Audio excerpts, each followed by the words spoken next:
ایک انسان وہ ہے کہ جو بنیادی طور پر جذبات سے فیصلہ کرتا ہے. آپ اس کے جذبات کو اپیل کر لیجئے، وہ آپ کی بات مان لے گا. ایک آدمی وہ ہے کہ جو پہلے بات کو سمجھنا چاہتا ہے کہ میری عقل بھی اس بات کو تسلیم کرتی ہے کہ نہیں. بس یہ ڈسٹنکشن ہے. جو شخص چاہتا ہے کہ پہلے سمجھوں پھر مانوں، وہ انٹلیکچوئل ہے، چاہے ان پڑھ ہو. An absolutely illiterate person can be an intellectual and a PhD can be a جذباتی آدمی. PhD ہونے سے کیا ہوگا؟ ایموشنل ہو سکتا ہوں. PhD تو اس نے کی ہے کیمسٹری میں کی ہے، کسی اور میں کی ہے، بہت دیر تک بیٹھا رہا ہے بیچارہ، اور وہ بہت سے اسٹیٹسٹکس جمع کیے ہیں، ڈیٹا فراہم کیا، اس کے اوپر کوئی ایک پیپر لکھ دیا، PhD ہو گئی. ضروری نہیں کہ PhD کے اندر کامن سینس بھی ہو. کامن سینس بہت بڑی ریئر سینس ہوتی ہے. It's called common sense but rarely found. اسی طریقے سمجھ لیجئے الٹریٹ شخص بھی، لیکن یہ کہ اگر اس کا مزاج جیسا ہے، اس کی ایک شخصیت ہے کہ وہ پہلے بات کہتا ہے، بلکہ بات پہلے مجھے سمجھاؤ. وہ انٹلیکٹ سے یو کین اپروچ ہم تھرو ہز انٹلیکٹ. یو میں سے کہ اس کے جذباتی سٹرکچر، اس کا ہارٹ، اس کے اور آپ کے درمیان اس کا انٹلیکٹ حائل ہے. You have to go through it. You can't reach his heart except through his intellect. ایک آدمی وہ ہوتا ہے جس کا یہاں کچھ ہے نہیں، کوئی نظریہ نہیں، کوئی خیال نہیں، نہ وہ عقل سے کوئی زیادہ سوچتا ہے، نہ کوئی. آپ نے اس کے اچھی بات کہی، اس کے دل میں اتر گئی. از دل خیزت بد دل ریزت. خلوص کے ساتھ آپ نے ایک بات کہی، بات اچھی تھی، اس کی فطرت نیک تھی، اس نیک فطرت اس بات جا کے اپیل کر گئی. And he starts going with you. میں نے تبلیغی جماعت کا اور ان تحریکوں کا جہاں تقابل کیا ہے کہ تبلیغی جماعت کی جو اپیل ہے ایموشنل ہے، انٹلیکچوئل نہیں ہے. وہ ایموشنلی اپروچ کرتے ہیں، اور جو ایموشنل پیپل ہیں وہ فوراً ریسپونڈ کرتے ہیں، پھر انہیں وہاں سے وہ اچک لیتے ہیں. نکلو اب اس ماحول سے، 3 دن کے لیے آؤ، 40 دن کے لیے آؤ، 4 مہینے کے لیے آؤ، جو بھی آؤ، 3 چلے لگاؤ، تاکہ ایک نئے ماحول میں لا کر ان کی جو ہے وہ ایک خاص قسم کی وہ ذہنی اور ان کی ایک مزاج کی ساخت بنا دی جائے. تو یہ ان کا طریقہ بہت صحیح ہے. It's very perfect. ان کی میتھڈالوجی میں کوئی لوپ ہول نہیں ہے، یہ میں آپ کو بتا دیتا ہوں. اس لیے کہ آج اس کے شخص کے دل میں ایک اچھا جذبہ ابھرا ہے، اور وہ کل ہو سکتا ہے نہ رہے. یو کیش ابھی کیش لو، ان سے نقد لو، نکالو بھائی، وقت نکالو، نقد. اور ان کا بڑا پیارا جملہ ہے، گھر گئے تو گر گئے. بڑا پیارا جملہ، گھر گئے تو گر گئے. یعنی یہی وعدہ تو کر لو نا کہ بھائی ارادے تو کر لو. بڑا پیارا انداز ہے یہ. بھائی ارادے تو کر لو. وہ ارادہ کر لیا تو آپ ایک وعدے کی وجہ سے بند گئے. اب یہ کہ اچھا بھائی چلو نکلو. اب نکل گئے تو پھر تو ان کے قابو میں آئی گئے. اب آپ انہوں نے 24 گھنٹے وہ آپ کو جو ہے اس میں رکھنا ہے کہ وہ آپ اپنی ساری سوچ وہ سب کی سب جو ہے وہ سب جاتی رہے گی. تو یہ اپنی جگہ پر it's a very perfect methodology, لیکن اس کی اپیل لمیٹڈ ہے to emotional people, not to intellectuals. ہاں ان میں ہے پروفیسرز ہیں، یہ ہیں ڈاکٹرز ہیں، لیکن وہ ضروری نہیں کہ انٹلیکچوئل پروفیشنل ہے. ان کا ایک اپنا ایک سمجھ ہے، اس میں کام کرتے ہیں. تو یہ جو ایٹیچیوڈ ہے کہ ذہن کے راستے سے اپروچ کرنا، اسی لیے قرآن کی اپیل کیا ہے؟ افلا تعقلون، افلا یعقلون، افلا تذکرون. ساری باتیں عقل سے کہا.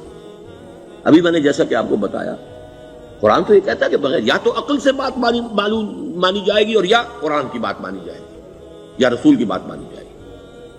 العلم علمان ولا تخف ما ليس لك به علم ان السمع والبصر والفؤاد كل اولئك كان عنه مسؤولا. کسی ایسی چیز کی پیروی نہ کرو جس کے لیے تمہارے پاس علم نہیں. علم دو ہے، یا آپ کو اپنے حواس کے ذریعے سے علم حاصل ہوا ہے، عقل سے حاصل ہوا ہے، اور یا پھر یہ کہ وہی سے حاصل. تو یہ ہے اصل میں کسی بھی انقلابی تحریک کے لیے جو پہلا نیوکلیس بنتا ہے وہ انٹلیکچوئلز کا ہوتا ہے.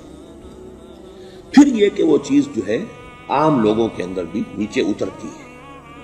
اس کے بعد جو فائنل سٹیج ہوتی ہے اس میں تو آپ کو عوام کو موٹیویٹ کرنا پڑے گا. اب وہ وہاں انٹلیکچوئل اپیل نہیں چلے گی، وہاں پھر ایموشنل اپیل چلے گی. لیکن وہ کب چلے گی؟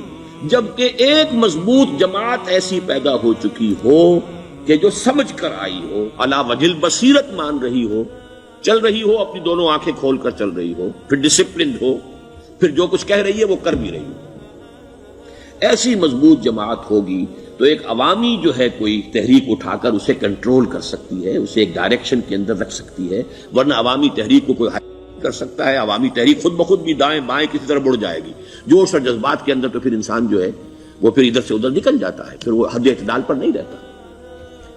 اس کو کنٹرول کرنے کے لیے جیسے ریڑھ کی ہڈی ہے انسان کے جسم میں، وہ جب تک کھڑی ہے میرا پورا پوسچر کھڑا ہے، اگر اس میں سے کوئی ایک من کا بیٹھ گیا تو کبڑا کوب نکل آئے گی انسان کی۔ تو ریڑھ کی ہڈی جو ہے وہ جماعت ہے، انقلابی جماعت، جو کہ اسلامی انقلاب میں حزب اللہ، جو ہم تنظیم اسلامی کے تحت کوشش کر رہے ہیں بنانے کی، اور یہ کہ اس کے لیے انٹلیکچوئل اپروچ کے لیے یہ سارا معاملہ ہے کہ جو اسلام کی نشأت ثانیہ سے شروع ہوا، اور یہ سارا کام جو اب ہو رہا ہے، آپ سے بات ہو رہی ہے، آپ کو سمجھانے کی کوشش ہو رہی ہے کہ دین کو سمجھیے کہ دین ہے کیا، اس کا ہدف کیا ہے، اس کا بیسس کیا ہے، اس میں پرائرٹیز کیا ہیں، یہ ساری چیزیں کہ سمجھ سے آئیں آپ کے اندر، پھر آپ سمجھ کر اس شے کو قبول کریں۔ یہ ہماری پرائرٹی ہے۔ ہم آپ کو ایموشنلی موٹیویٹ کر کے حرکت میں نہیں لانا چاہتے۔ وہ سٹیج آئے گی، جب آئے گی، اگر وہ مضبوط جماعت پہلے تیار ہو جائے تو پھر وہ سٹیج آئے گی، پھر عوام کو موٹیویٹ کریں گے۔ اور اس وقت میں سمجھتا ہوں کہ اگر کوئی ایسی شکل ہمارے ذریعے سے اللہ نے پیدا کر دی تو مجھے یقین ہے کہ تبلیغی جماعت کے لوگوں کی بہت بڑی تعداد جو ہے کھنچ کر آ جائے گی، جیسے ویکیوم میں کوئی چیز کھنچ جاتی ہے۔ لیکن جبکہ انہیں معلوم ہو جائے کہ ہاں دین واقعتاً یہ کوئی اقتدار کی جنگ نہیں ہے، یہ کوئی اور مسئلہ نہیں ہے، کوئی اس میں شک و شبے سے بالا تر بات نہیں ہے، خالص دین کا مسئلہ ہے، اور اس کے اوپر کوئی تحریک شروع ہوئی تو پھر وہ نکل آئیں گے۔ حضور کے زمانے میں بھی سمجھ لیجئے، جیسا کہ میں نے کہا الٹریٹ ہونا اور بات ہے، لیکن یہ کہ انٹلیکچوئل جو ہے وہ اسٹرکچر آف پرسنالٹی ہوتا ہے، انٹلیکچوئل یا ایموشنل۔ یہاں پر ایک جملہ ذرا نوٹ کر لیجئے اگر آپ کے علم میں نہ ہو، جبران، خلیل جبران جو ہے یہ ایک عیسائی مصنف تھا، عرب لبنان کا، لیکن بہت بڑا ادیب تھا۔ اس کا ایک جملہ ہے، عقل سے روشنی حاصل کرو لیکن جذبے کے تحت حرکت کرو۔ یعنی عقل سے روشنی حاصل کرو، جانا کدھر ہے، منزل کیا ہے، ہدف کیا ہے، یہ عقل سے طے کرو، یہ جذبات میں طے نہ کرو، یہ تو غلط ہو جائے گا، ڈائریکشن ہی غلط ہو جائے گا۔ لیکن جب طے کر لیا، عقل سے پہچان لیا، دس از دی آئیڈیل، دس از دی گول، یہ میرا مقصود ہے، اب عقل کو ذرا ایک طرف رکھ دو۔ اگر عقل کو رکھے رکھا یہ چلنے ہی نہیں دے گی، یہ کہے گی کہ ذرا سوچو تو صحیح، بیوی بچے ہیں، یہ ہے، گھر بار ہے، یہ عقل تو پھر یہ سکھائے گی۔ عقل کے معنی باندھنے کے ہیں، معلوم ہے آپ، عقل کے معنی باندھنا۔ اقال جو یہ عرب لوگ اپنے سر کے اوپر یہ لگتے ہیں، اقال، یہ کیا تھا اصل میں؟ یہ عرب بدو جب ہوتا تھا، بدو وہ اپنے سر پر ایک رسی باندھ لیتا تھا کہ جہاں کہیں وہ اونٹ سے اترے گا وہ رسی اپنے سر پر سے کھولے گا اور اونٹ کا گھٹنا اس سے باندھ دے گا۔ ایک گھٹنا باندھ دیتا تھا تاکہ اب یہ اونٹ دوڑنے کے قابل ہو جائے، 3 پاؤں سے اچک اچک کر، ادھر سے کوئی کیکر کا درخت ہے کچھ کھا لے گا، کہیں اور چلا جائے گا، دوڑ تو نہیں سکتا۔ اس رسی کو وہ اقال کہتے تھے۔ اب جب اس نے پھر چلنا ہے، سفر شروع کرنا ہے، وہ رسی اونٹ کے گھٹنے پر سے کھولی اور اپنے سر پر باندھ لی۔ یہ اقال تھا، جو اب یہ سنہری اقال باندھے پھرتے ہیں بادشاہ لوگ۔ That is the basis of their اقال۔ اسی لیے حدیث آتی ہے کہ ایک بدو، ایک عرب باہر سے آئے، اونٹنی کو انہوں نے بغیر باندھے، وہ مسجد نبوی سے باہر حضور نے دیکھا کہ وہ اونٹنی کو انہوں نے باندھا نہیں، اس کا گھٹنا، اور وہ چلے آئے۔ حضور نے پوچھا کہ تم نے اونٹنی کا گھٹنا کیوں نہیں باندھا؟ انہوں نے عرض کیا کہ میں نے اللہ پر توکل کیا۔ تو حضور نے فرمایا یہ غلط ہے، اعقلھا ثم توکل، پہلے اس کو باندھ دو پھر توکل۔ اسباب اور وسائل و ذرائع کا استعمال یہ تم پر لازم ہے، لیکن توکل اس پر نہ کرو، توکل اللہ پر۔ یہ ہے بیسک جو یعنی بیلنسڈ رائے، کہ آپ ایسے بالکل اسباب سے مستغنی ہو جائیں تب بھی غلط بات ہے۔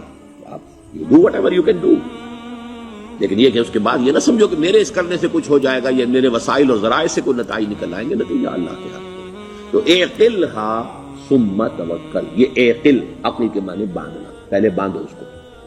تو اگر چلنے میں تو عقل کو ایک طرف رکھ دو، بے خطر کود پڑا آتش نمرود میں عشق، عقل ہے محو تماشائے لبے بام ابھی۔ عقل تو نہیں اجازت دے سکتی تھی حضرت ابراہیم کو کہ کود جاؤ آگ میں، عقل تو یہی کہتی نا کہ بابا جان خامخواہ دینی ہے، اگر تم اپنے آپ کو بچا لو گے، اس وقت کوئی کوئی ہیلا کر لو، کوئی تھوڑا سا نمرود کی خوشامد کر لو، چھوڑ دے تو پھر اس کے بعد توحید کی دعوت دینا. لیکن یہ کہ زندگی ختم ہو گئی تو توحید کی دعوت کون دے گا؟ عقل تو یہ سکھاتی نا، پٹی پڑھاتی.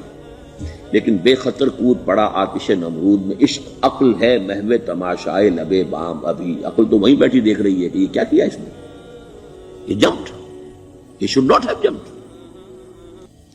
تو عقل سے روشنی حاصل کرو، ڈائریکشن کیا ہے، گول کیا ہے، جانا کیا ہے، یہ طے کرو عقل سے. اس میں جذبات کو دخل نہ آنے دو، اور جب چلنا ہے تو اب عقل کو طے کر کے رکھ دو، اور اب جذبے کے تحت حرکت کرو. بہت عمدہ جملہ ہے.